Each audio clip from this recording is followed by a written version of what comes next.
Bonsoir, bonsoir, bonjour, c'est Congo News 24.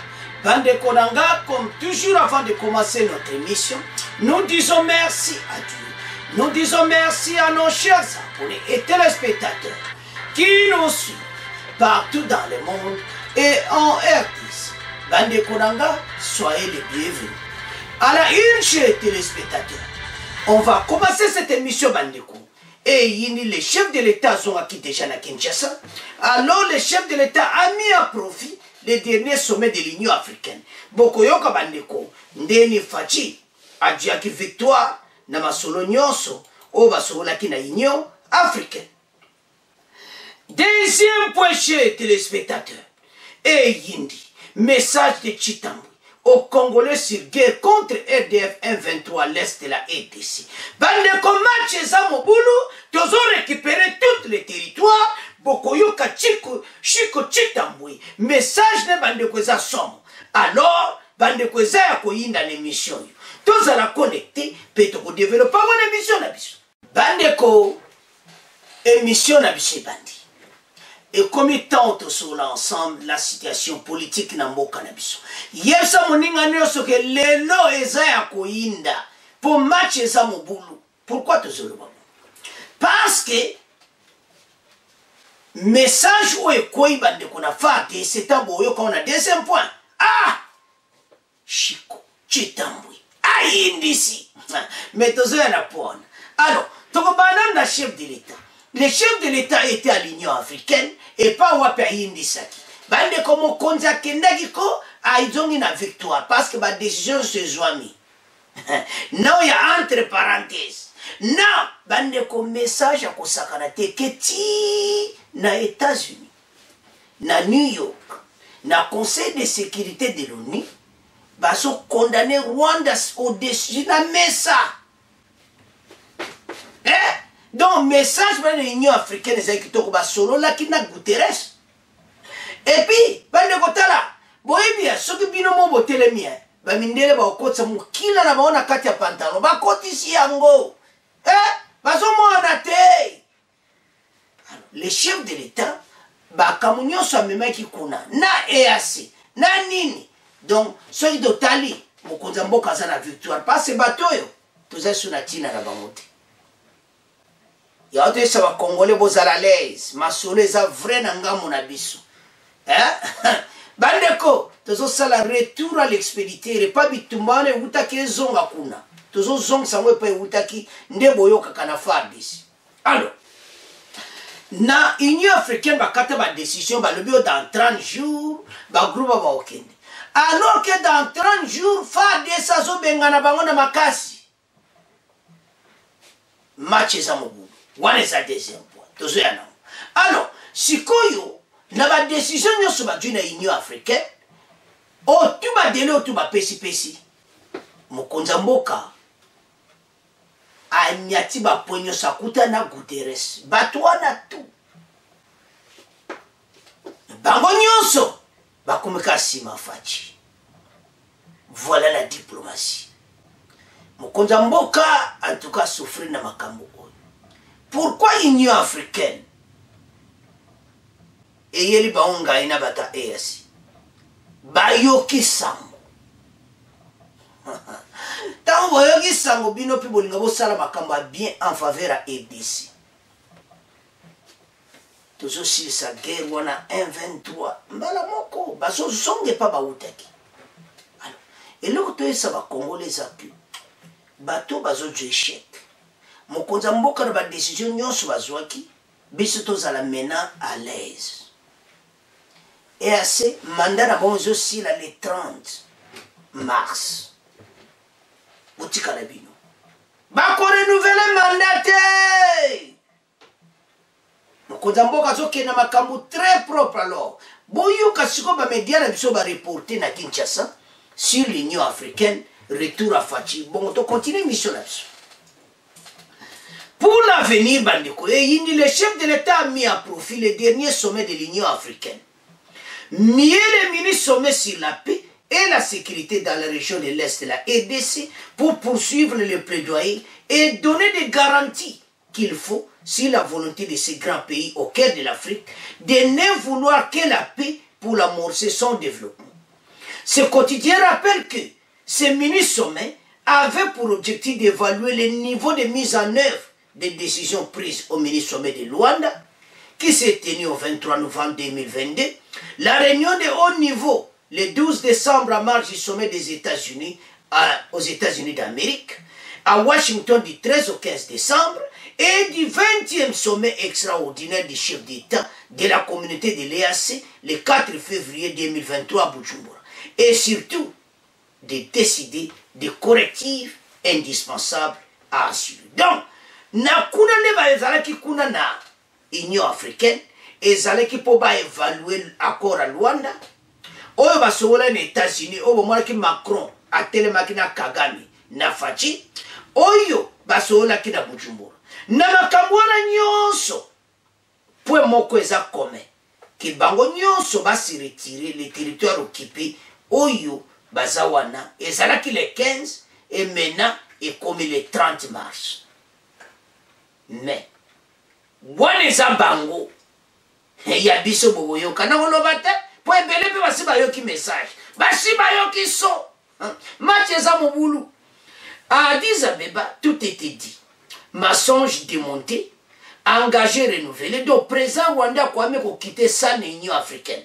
Et il a qui ngai pour ba mensonge azai koloba FDLR et bimaki na Union africaine. Le président a dans un élan patriotique fort porte notre voix en rappelant notre choix pour la paix, mais aussi notre détermination à défendre tout prix chaque centimètre carré de notre pays. A indiqué Patrick Mouyaya, ministre de la Communication et Médias, porte-parole du gouvernement, dans un tweet fait savoir Africa News. Mokonza mboka passe Patrick Mouyaya pa zalaki. Mokonza mboka lobi na bango boui. Ke tozoke na makambo nde tosola do ba koro na nyonso. Masonge à présent rwandais nde bozo mona ye ebimi na mesa na Union africaine. Mais Faci lobi boui. Que biso ko défendre le territoire na biso tamazo lobango pour président rwandais azo tala Faci azo lobango na misunai. Nous allons défendre notre territoire à tout prix, chaque centimètre carré de notre pays. Et ça y a koinda, et si inda qui déjà na Union africaine, mais doit avancer quand boyo kalisu se news.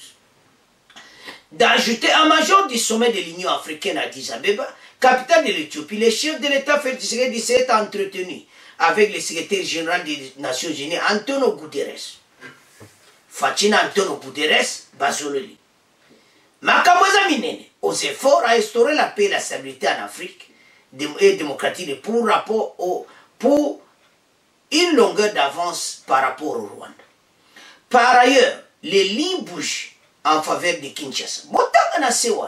Les lignes bougent en faveur de Kinshasa, détruisant les sempiternels discours de victimisation du Rwanda qui se cachent, comme toujours, derrière la nébuleuse FDLR pour justifier l'incursion des troupes sur le sol congolais, affirment les troupes hebdomadaires. Bandeko Ezasom, Faci a dévoilé mensonge sur président rwandais, Basololi na Guterres, donc ozomona ke Faci pena boule za kitoko. Yango ozomona ba media na biso, nde ozomona wana ba commenter bandeko.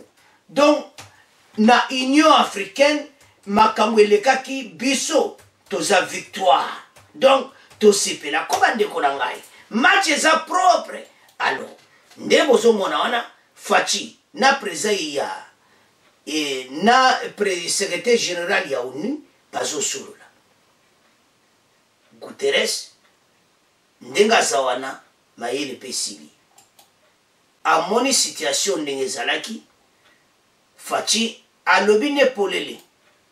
Si situation wana, donc, Guterres paye aye juste à mon que makamon ndenge komi oyo makamu Faci azolobawa o balobaka esi yindi il fallait ndenge wana parce que mokonza mboka basolola kitamula na Guterres donc tala imera Faci Guterres a aussi salenga sexe mais fachaza ne mer moko donc ozomona clairement que azolakisa que makambo na niveau ekomi donc biso en tout cas na position moko akosakana te. Alors voilà makambo yango ndenge eza nde bozomona na photo wana ye na Guterres masolo ndenge elekaki. Alors mokonza mboka atenaki bamomoko epa na ye oyo ezake intégrité à mboka oyo toko défendre yango à n'importe quel prix et puis goûter respect à yebela to meka ko analyser bandeko to landi mokonza mboka na Union africaine match elekaki nango très propre mais alobaki na bango président Rwanda azoyoka ke biso tozo sala bandeko tozo solola mais boyeba ete la RDC va défendre son territoire centimètre carré de son pays à n'importe quel prix. Message yokani. Batwana nyonso. Otali boy. Bakomo tala na. Botala na malamu. Président Félix Azaki direct. Des mots durs. Même pas président Rwandais. Balobe Zaki pena mobulu. Pas ça ibisi bango. D'une manière ou d'une autre. Nandenga mukolo ki ba complot no bo sala biso to ko défendre mboka na biso à quel que soit combien ndo mutu ta ko meka parti à territoire na biso ya to ba congolais que match za na kana biso kitoko to abena vrai mokonza mboka diplomatie simbi soki bolanda ki na RTNC deuxième vice-président Mbata ya Assemblée nationale azalaki na États-Unis na conférence bakokutana ambassadeur na biso représentant na biso na New York oaza représentant ambassadeur na biso kuna na ONU basololi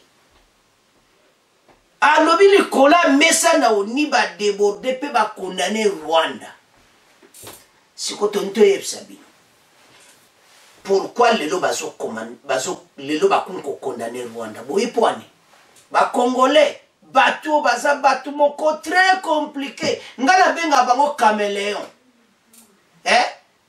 deux poids deux mesures doba ozo bateau moko très compliqué ba occidentaux lelo ONU akomi ayo komo kuloba pena na mesa ba condamner bango Rwanda mais liboso baza koloba te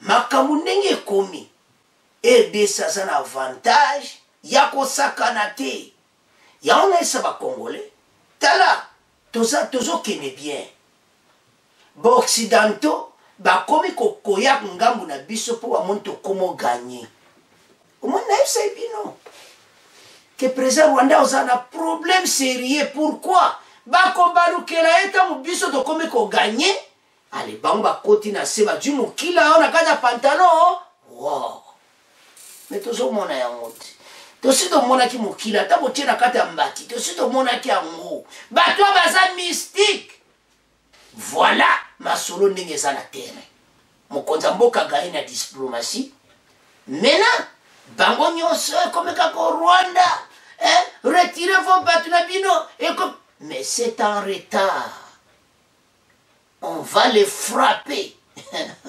bokoyoka Chiko bozolo bo Chiko akewapi metozoya na pona yanda sa boke ba information à lokuta Chiko chitambo ye wana tabimi siko bato ba pese be info wana ba ozala wa tozoya na pona alors bandeko point liboso ntolo baboyi monde nyonso ekomi sima na biso ba Rwandais makambo to basalisali ekoti mai kala te Rwanda kobendana na endenga bendana kana 2013 bayeya o nyonso baza wana bazo sambwa et puis to yebisa bino plusieurs Rwandais sont morts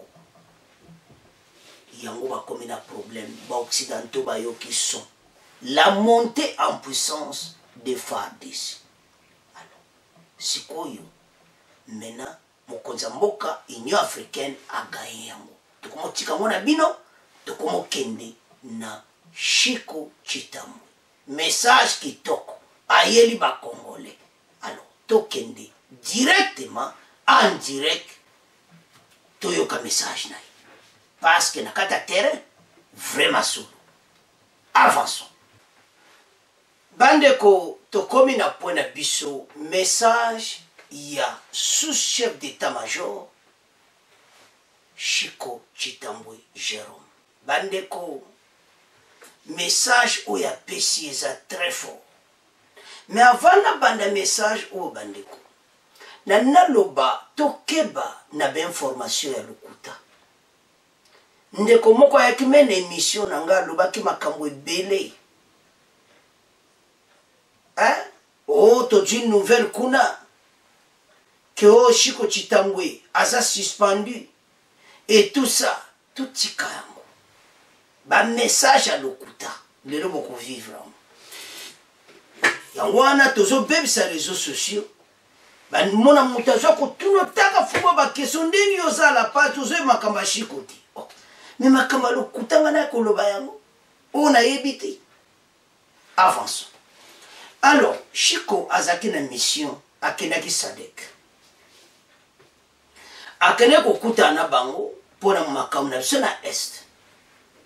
Abiko expliquer que Sadek basala biso ba aider pays na biso na makambo ebele même ndenge ezalaki na 2000 ou elegaki na 1996 98 na l'era musi.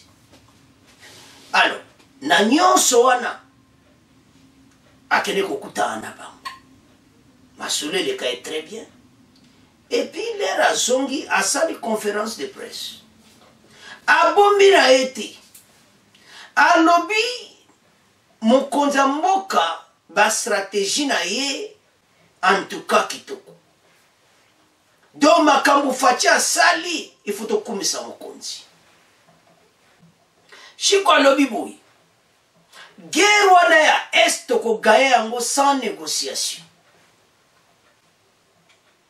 Donc c'est-à-dire toujours bengana batu wana.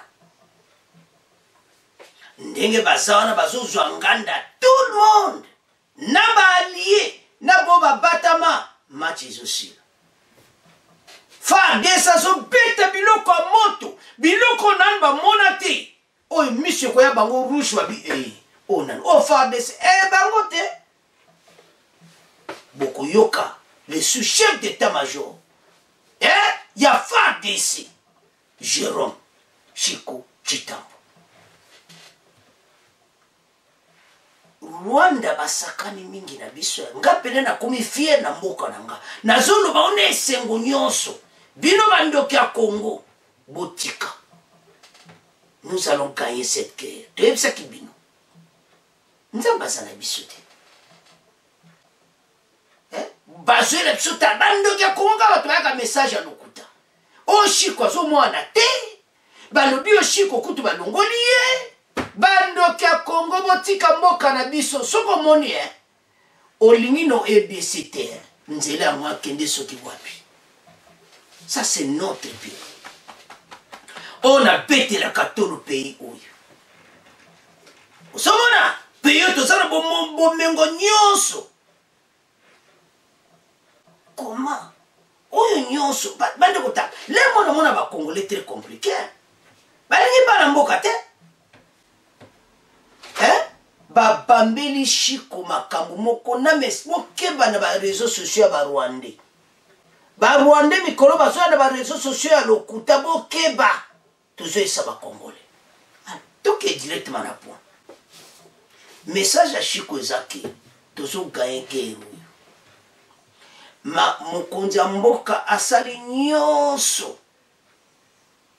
Donc atima nzela déjà Chiko alandika nzela mokonzi. Tokos. Au moins na ndenge bazokanga ba photo do makamu nyonso kitoko. Yonto esa bandeko tokeba. Tout ça vraiment na nzela bien, na marche bien. Ba rebelle ba dji défaite, ba komi ko sala ba atrocité ko sakarate na est. Ba konko bomaka batu. Parce que ba dji défaite. Ba komi ko commettre Chiko alobi ba kamunyonso basaki na est bazana ba adresse na bango. Place ba kometaki nyonso bazana ba adresse. Ba ke ko vérifier yango adresse e bon mutangaza ba boma ki na M23 bon adresse chikwazo lo bayango ils vont tout payer parce que toujours récupérer Mbokawana sans négociation. Avançons. Le général Chiko Chitambwe. Eh, masolo kitoko na kata terrain. Yango, pelisa moko na banaga républicain, pelisa bango kamilinga kuna. Bazala match c'est si na koto. Match c'est beta barwanene bazala seba juba défaite. Le général de brigade Chiko Chitambwe, sous-chef d'état-major de FARDC, chargé des opérations et de renseignements, a affirmé au cours d'une interview accordée au service de la presse de l'armée que la guerre contre le Rwanda, nous allons l'emporter. Il a ajouté que tous ces territoires conquis par le Rwanda et le M23 seront repris sans aucune forme de négociation.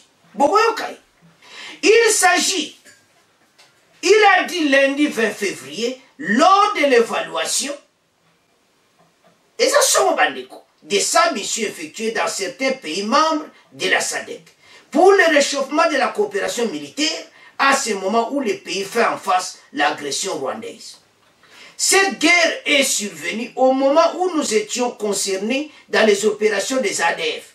Alors, guerre, je moi surpris, moi qui dis, côté yota yana lo batala ba Uganda ba mebiso na mouvement ba ADF. Entre-temps, bango dia zo préparer ba côté la biso. Al chiko lo bito to zaki to be monini. Donc to zaki MP donc to ça la nakama ka ba ADF alors que côté yo bato bazo côté la biso. Bwa bazo kena Ituri. Chiko zo regretter makama oloba. Donc ça sont les FARDC sont en train de faire leur travail. La guerre contre le Rwanda, nous allons l'emporter. Tous ces territoires conquis par ces derniers seront repris sans aucune forme de négociation. A annoncé le général de brigade Jérôme Chiko Chitambwe. Il rappelle au M23 soutenu par le Rwanda que leurs actes ne resteront pas impunis. Ça fait presque 25 ans que notre population dans la partie Est souffre beaucoup du massacre de Makobola jusqu'à celui de Kishish. Tout est documenté. Les massacres de l'Est portent un nom et une adresse. Tout ou tard, les responsables vont payer. Il a fait remarquer cet cas pris lors de différentes missions porteront des fruits dans les jours qui viennent. Avec les efforts du commandant suprême, les efforts qui ont fait, les sanctions auxquelles nous faisons face, a été levé. Nous sommes dans une phase où nous allons renforcer nos relations au niveau de la SADC et au niveau bilatéral avec certains pays de la région mis au vert à notre horizon. À bon contact va produire des fruits ici, là, promet-il. Alors, Bandeko, et voilà le message, wana, et yokani très très bien. Entre-temps, défaite, botanga na sewana. Après avoir subi un échec au FARDC, les rebelles de M23 tuent des civils à Rutshuru. Plusieurs habitants du Rutshuru au nord qui vont être tués le lundi 20 février 2023 par les rebelles. Ces derniers ont posé des actes après avoir subi l'échec au FARDC à l'issue des combats opposés à Bambo et Kishishi, indiquent des sources locales. Ces massacres seraient passés dans le village de Kasero, Kanyati, dans la localité d'Abushuri, groupement de Tongo. Ces rebelles auraient tué de ces civils aux représailles, aux embuscades tendues contre par les forces d'autodéfense dans cette région de Bwito, ajoute ces sources. Autre personne blessée par balle a été amenée à l'hôpital de Rutshuru. Alors, sans plus tarder, Toyoka Chiko Chitambwe, Matcheza Mobulu, Bongoto avancé. Parce que peut-être vous avez une vidéo, mais Bongoyo comme solo Togoso là. Avance. Le général-major Chiko Chitambo Jérôme, sous-chef d'état-major chargé des opérations de l'état-major général, est de retour à Kinshasa. Après un séjour à la tête d'une délégation des FARDC dans quelques pays de la communauté des États d'Afrique australe, SADC, le réchauffement de la coopération militaire en cette période où notre pays fait face à l'agression du Rwanda sous couvert du M23 a été au centre de cette mission de travail, a fait savoir les chargés des opérations de l'état-major général au cours d'un entretien accordé au service de communication et d'information des forces armées. Avec les efforts du commandant suprême, ces efforts qui ont conduit à ce que les sanctions auxquelles nous étions victimes injustement avaient été levées, nous sommes dans une phase où nous devons essayer de renforcer nos relations au niveau régional avec la SADC et au niveau bilatéral aussi avec quelques pays de la région pour essayer de voir comment nous ouvrir aussi à d'autres horizons, faisant appel à nos différents partenaires dans la région.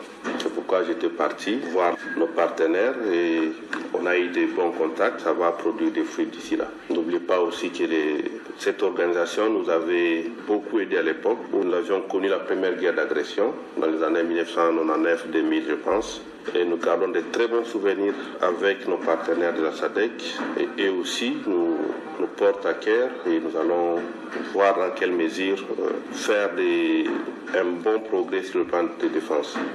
Cette guerre nous a pris au moment où nous étions concentrés dans les opérations contre les EDF et les autres opérations dans l'Ituri et dans la partie sud. Les forces armées sont en train de faire leur travail. La guerre contre les Rwandais, nous allons l'emporter. Tous ces territoires conquis par ce dernier seront repris sans aucune forme de négociation. Ça fait presque 25 ans que notre population dans la partie est souffre beaucoup. Du massacre de Makobola jusqu'à Kishiche, tout est documenté. Le massacre de l'Est porte un nom et une adresse. Et tôt ou tard, les responsables vont payer.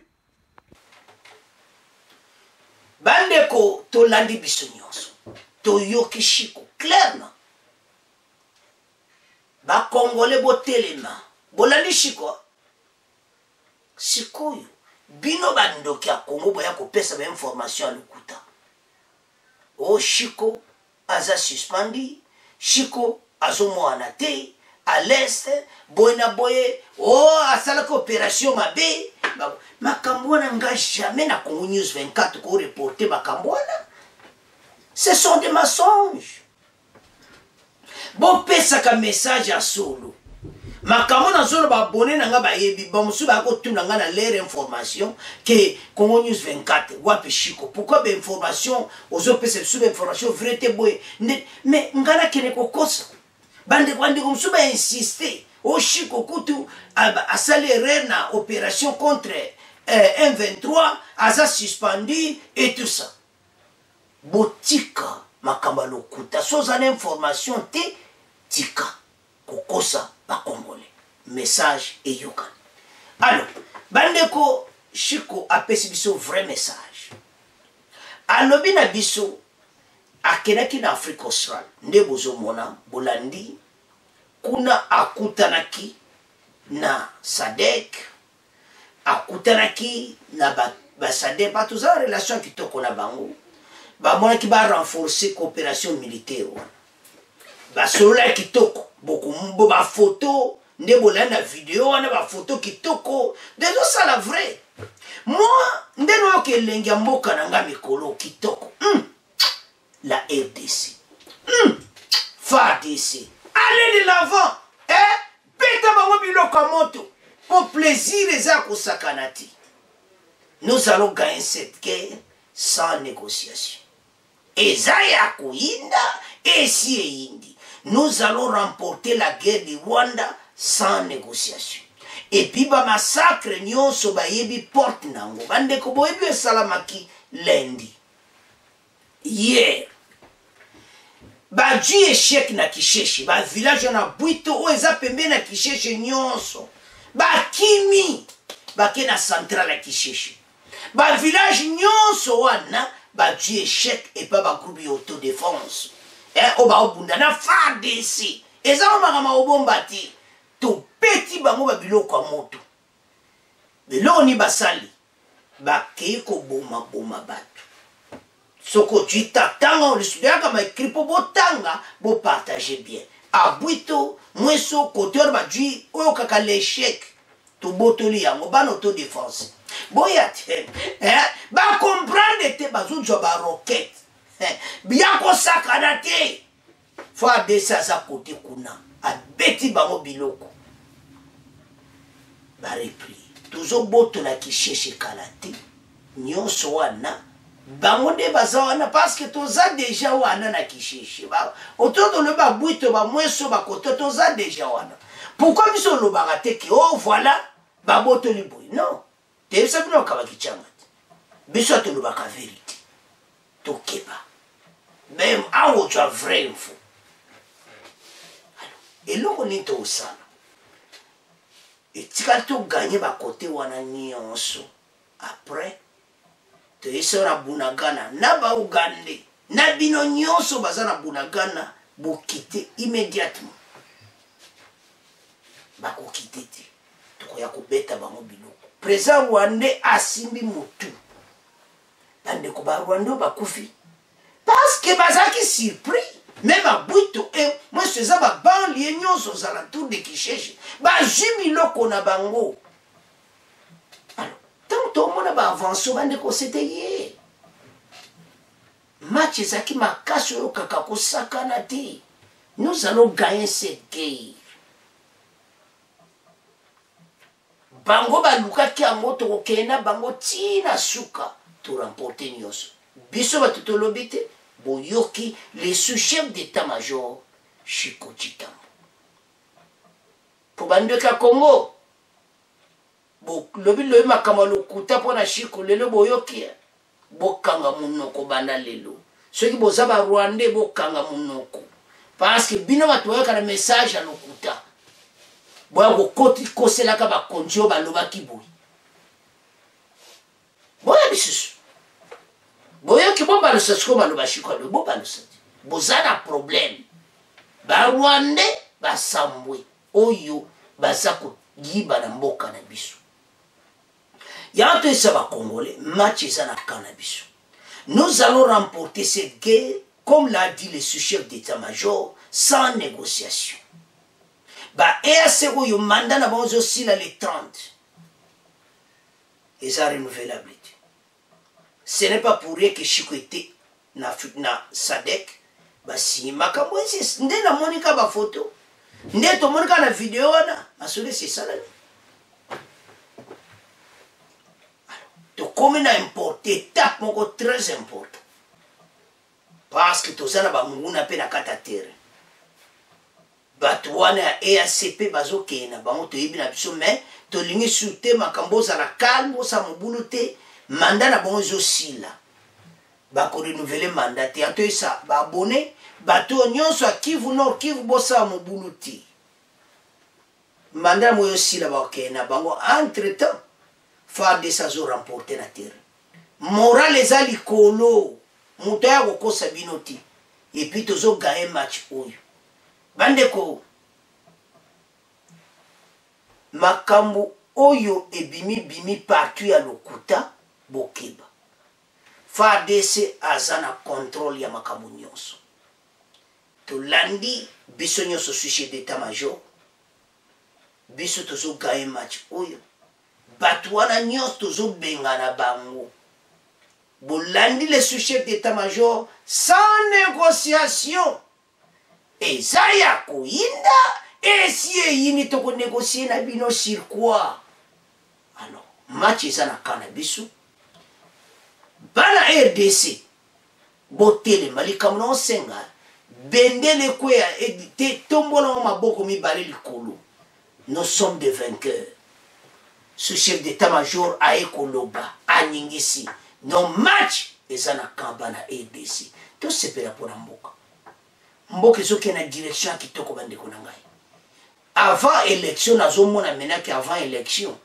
ese kozala pacifié on a moni message à Chiko nde na yoki nde na moni ba photo bazokanga tato vandako c'est le même SADC oyo Rwanda na 2000 na 1900 l'era muzi bazaki échec et pas kodjo échec mbala au Rwanda alors maintenant ba communauté internationale eloni basali bakomika pour biso le Rwanda bokite bokomono babakala bozako bateki pona ni bolana di Union européenne bakomi ko loba polele pona ni to komo gagner